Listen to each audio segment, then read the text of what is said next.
Usad pagong na ang daloy ng trapiko sa ilang bahagi ng North Luzon Expressway ngayong gabi. At hanggang bukas, inaasahan po ang dagsa ng mga motorista roon.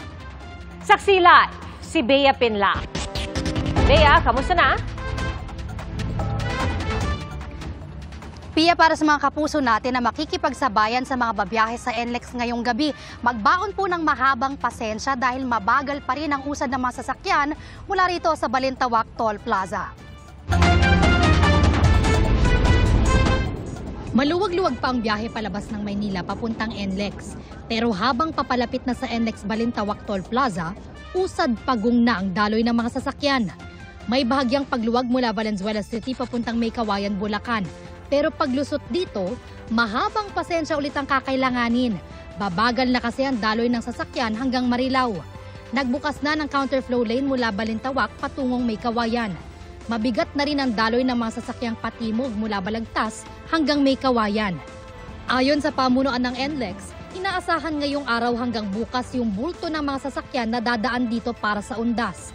Nasa 450,000 ang daily average ng mga sasakyan na dumadaan sa NLEX, NLEX Connector at Esitex kada araw.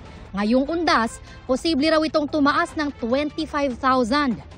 Para sa ilang motoristang nakausap natin, tiis-tiis lang daw muna sa traffic para masulit ang undas break. Kailangan pong mahaba ang pasensya mo. Kasi talagang ganyan, mag-undas eh. Talagang uwi ng mga tao ngayon. No choice kami kundi sumabay talaga. Ganun talaga eh. Inaasahan natin to pagdating ng undas talaga traffic. Taon-taon naman, ganyan din ang nararanasan natin. Tiyagaan na lang para makarating sa pupuntahan natin.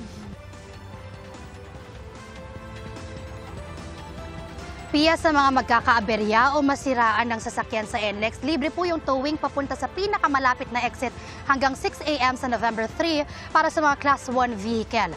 Paalala naman ng pamunuan ng NLEX sa mga motorista kahit matraffic, maging maingat pa rin sa daan at sumunod pa rin sa batas trapiko.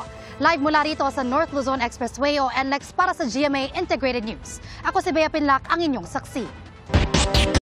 Mga kapuso, maging una sa saksi. Mag-subscribe sa GMA Integrated News sa YouTube para sa iba't ibang balita.